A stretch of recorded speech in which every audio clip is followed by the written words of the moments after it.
Baik, pada kesempatan ini kita belajar sebuah kebenaran firman Tuhan, ya, perihal keselamatan. Ya. Jadi kenapa penting kita doa? Satu hal supaya keselamatan itu bisa tergenapi, ya, bagi semua orang. Yesus datang itu membawa keselamatan bukan hanya untuk orang Yahudi, tapi juga di luar Yahudi.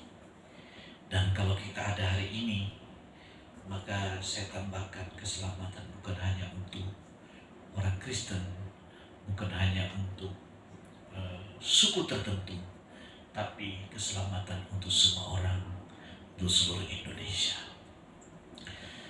Dulu pernah ada testimoni seorang hamba Tuhan bahwa nanti akan tiba waktunya di mana orang di luar Kristen percaya Yesus sebagai Tuhan dan Juru Selamat, dan percaya bahwa Yesus juga tabib yang ajaib yang menyembuhkan, tetapi mereka tetap di agama mereka semula.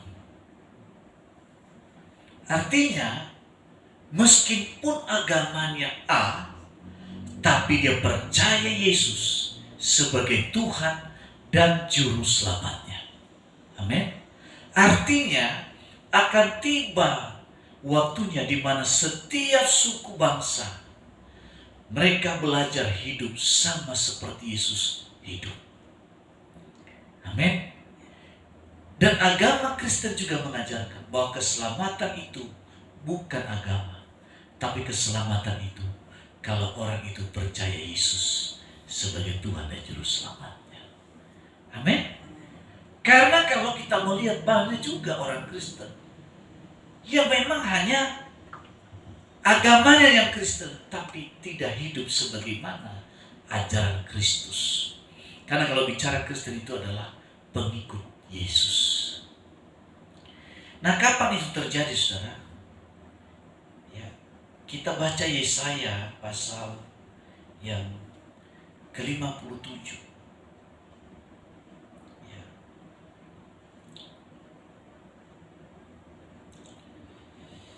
Yesaya pasal yang ke-57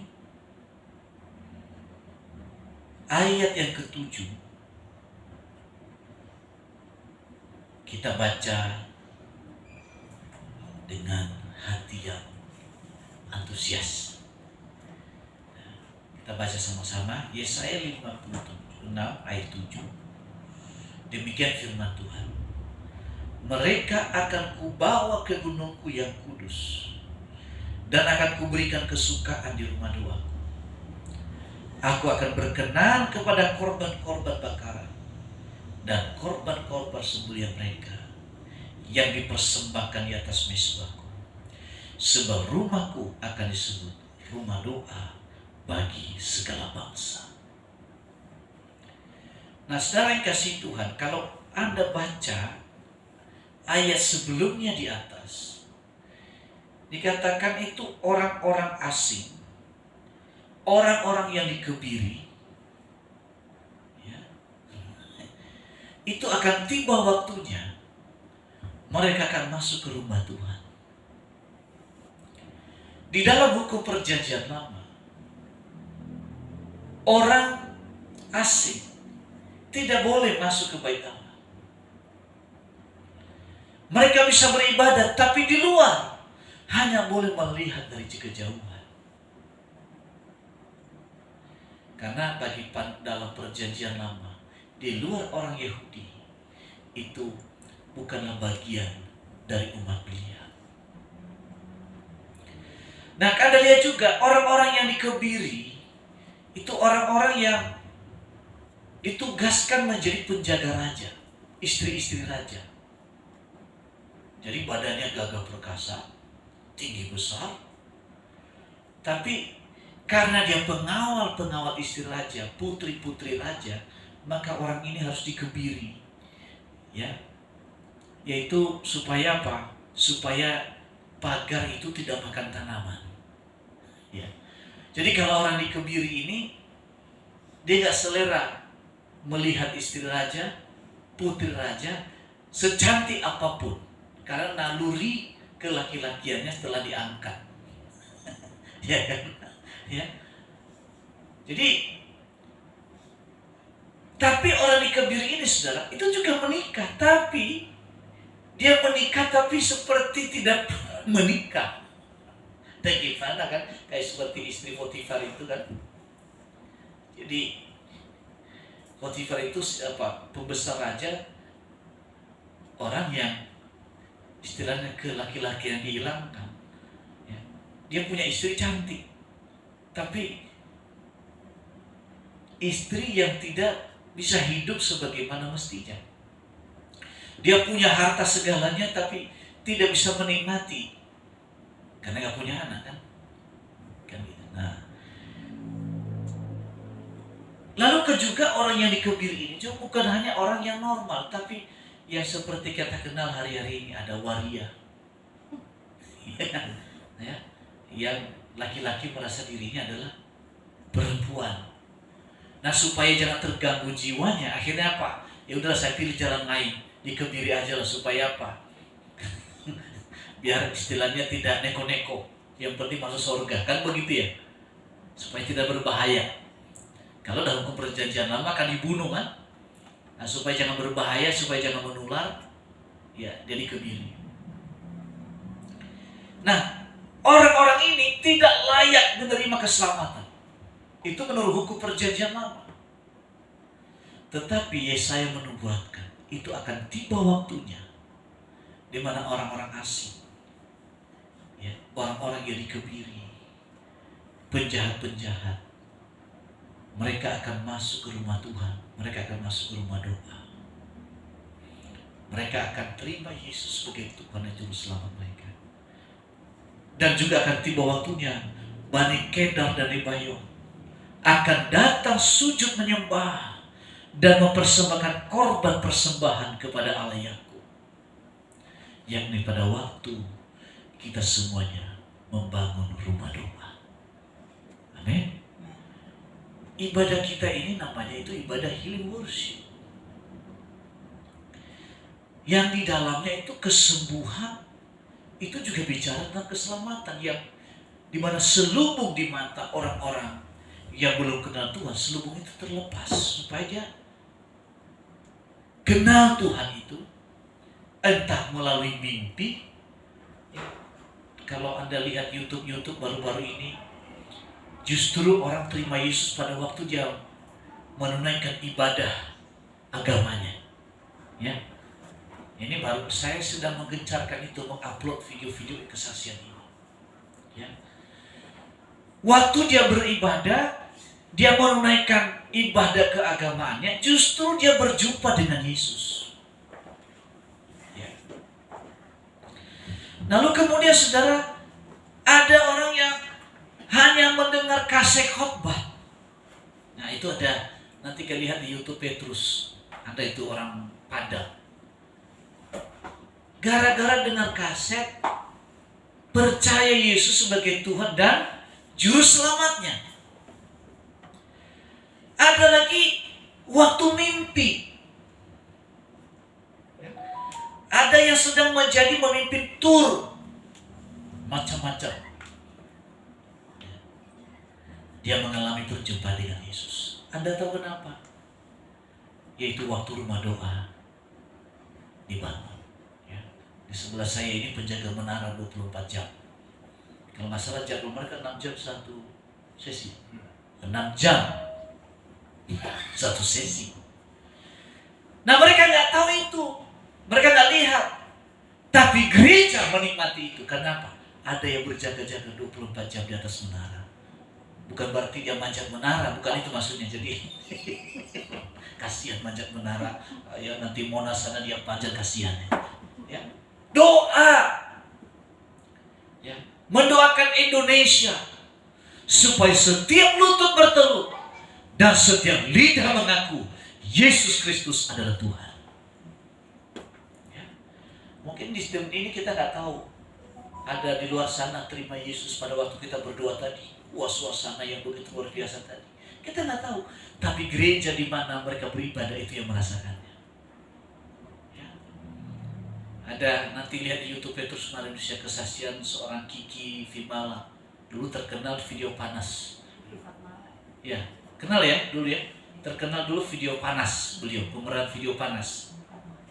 Tahun-tahun 90-an ya. Ya, 90-an lah. Ya. Itu asal Aceh. Nah sekarang itu dia ibadah di GPDI Bintaro. Saya kenal itu gerejanya. Saudara, gereja itu merasakan, tapi yang mendoakan itu yang mereka-mereka ini yang ada di Menara Dua, yang kita-kita ini seperti kita. Amin. Ya. Banyak lagi kesaksian, saudara. Nanti lihat ada seorang hamba Tuhan tiba-tiba di pinggir jalan menyebutkan sama tukang ojek, kepalamu sakit ini kan. Iya Pak, mau saya doain dalam nama Yesus, sembuh dalam nama Yesus. Ada lagi seorang ibu yang berhijab yang apa, saudara, ketika disembuhkan dalam nama Yesus, dia katakan, saya masuk Kristen hari ini juga, bukan karena paksaan. Siapa itu? Karena kita semua doa di sini. Amin. Nah, lalu upah kita apa? Ya, upah kita adalah keluarga kita turut diselamatkan oleh Tuhan. Ya. Rumah tangga kita diselamatkan oleh Tuhan. Kesehatan kita juga diselamatkan oleh Tuhan. Saya berdoa nanti gak ada yang sakit-sakit lagi.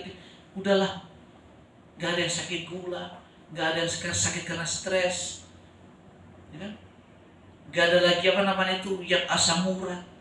Gak ada yang terikat roh jahat. Gak ada lagi percaya dengan dukun-dukun. Hari ini semua bebas dengan sempurna. Amin. Ini penting kita doa. Kalau orang luar sana khawatir, tapi kita gak boleh khawatir. Jangan kamu khawatir, burung di udara dia pelihara. Jangan kamu khawatir, bunga di padang dihiasi. Terus, jangan kamu khawatir, makan minum pakai. Jangan kamu khawatir, Bapa di surga memelihara. Yang sekarang kita pikirkan ini bagaimana kita mengalami perjumpaan dengan Tuhan. Itu yang harus kita berjuang. Yang terus terang, Tuhan, saya bisa setia sampai akhir enggak? Menerima Yesus sebagai Tuhan Juru Selamat. Karena kalau Anda lihat hari-hari ini gara-gara, ya maaf ya, gara-gara pasangan hidup bisa jual Yesus. Gara-gara bintang menjual Tuhan Yesus. Ada kan yang jual gara-gara bintang, gara-gara duda. Ya benar, jual Tuhan Yesus. Ya memang duren sih katanya, duda keren. Jual Tuhan Yesus. Gara-gara harta, jual Tuhan Yesus. Akhirnya pun dia dibuang karena harta. Masih saya punya itu. Pernah saya ketemu dia waktu saya melayani satu keluarga, salah satu dia pernah menguasai negeri ini. Kasihan saya lihat. Ya. Ini yang harus kita berjuang. Ya Tuhan, bisa gak setia sampai akhir hidup saya? Bisa gak saya menyenangkan hati Tuhan? Atau hanya berjuang menyenangkan diri sendiri? Ya pokoknya besok ada makanan, udah cukup, anak saya sekolah, berhasil, udah cukup. Pokoknya Tuhan Yesus baik. Ya. Tapi di sini kita berdoa supaya apa? Baik tidak baik keadaan kita, tetap Tuhan Yesus baik, tetap berjuang sampai akhir, sampai kita bertemu dengan muka dengan Tuhan Yesus. Nah ini yang mesti kita berjuang. Dan ini tidak akan pernah bisa kalau kita tidak punya hubungan dengan Tuhan. Makanya kita ada di sini untuk berdoa. Jadi hari ini kalau ada keluarga kita yang lari dari Tuhan, yang menjual Tuhan Yesus, doakan mereka. Yang mereka belum kenal Tuhan, doakan mereka. Tepat pada waktunya, indah pada waktunya, dia terima Yesus sebagai Tuhan dan Juru Selamatnya. Amin. Ya mungkin bukan gereja kita yang menuai, gereja lain menuai. Tapi yang penting kan selamat. Ya kan? Gereja itu kan bukan bisnis. Iya kan? Iya kan? Wah, enak banget gereja sana ya. Bang Sarlin berdoa 6 jam setiap hari. Tapi Bang Sarlin nggak mengembalakan jemaat. Gereja sana yang mengembalakan, enggak. Ada yang menabur, ada yang menuai, ada yang menyiram, ada yang menanam. Tapi sama-sama bersuka cita. Kenapa? Indonesia diselamatkan. Ya, itu yang penting. Ya, kita berdoa untuk suku Betawi. Kita berdoa untuk suku apalagi yang paling apa itu? Banten. Ya. Jawa Barat, Aceh. Itu bukan kebetulan kalau di mana-mana gereja itu dipersulit atau gereja dibakar. Itu kesempatan bahwa di mana gereja dibakar, disitulah api Injil terus berkembang. Ya. Di situ api Injil membara di sana. Kenapa? Kalau gereja ditekan, gereja itu berdoa. Ya. Kejadian di Pamulang, seorang pemuda Katolik yang sampai darahnya tertumpah, anak perempuan sampai dibacok. Tapi saya percaya, ya, Banten akan dilawat oleh Tuhan. Saya percaya itu. Di mana darah orang yang tidak bersalah tertumpah, di sana Injil akan mengalami, akan mulai terobosan penuaian jiwa-jiwa. Ya, karena itu daerah itu sering saya lewat kampus itu. Ya. Saya berdoa dan terus berdoakan kita semuanya supaya kita tampil yang berbeda. Amin. Ya. Puji Tuhan. Mari kita berdoa lagi. Ora basyara lama takayara basyara. Ora basyara. Ora basyara takayara basyara. Curahkanlah kuasa-Mu. Sebelum kita mengakhiri, saya mendoakan kita satu persatu. Di tempat ini curahkan kuasa-Mu, mujizat terjadi sekarang. Curahkanlah kuasa-Mu, mujizat terjadi di tempat ini. Curahkanlah kuasa-Mu Tuhan, mujizat terjadi sekarang. Curahkanlah kuasa-Mu, oh mujizat terjadi di tempat ini. Curahkanlah kuasa-Mu Tuhan, mujizat terjadi sekarang. Curahkanlah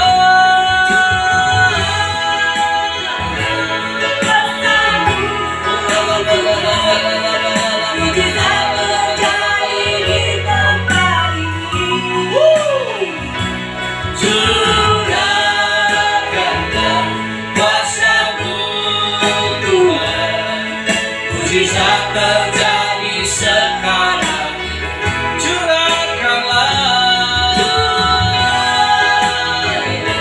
kuasa-Mu, mujizat terjadi. Haleluya.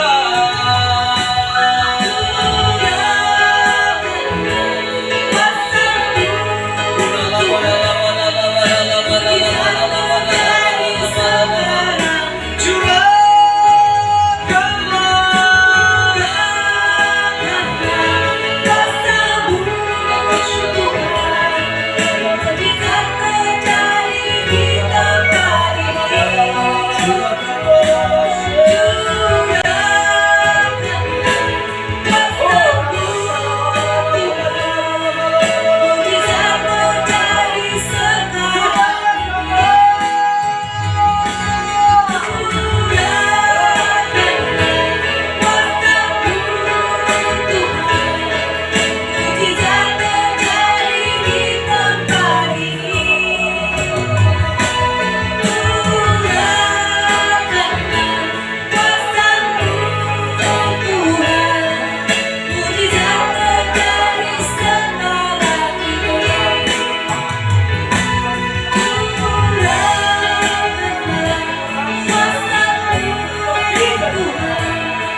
Sekarang praktekkan imanmu. Gunakan mulut untuk mencipta. Cinta, cinta, cinta, cinta. Dalam mulut ada kuasa untuk mencipta. Terima dengan iman. Terima dengan iman. Sebagaimana yang kau ucapkan.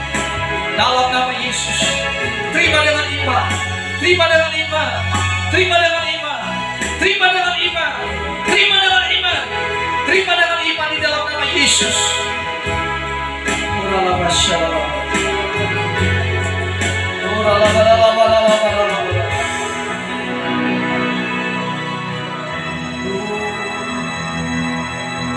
Aku percaya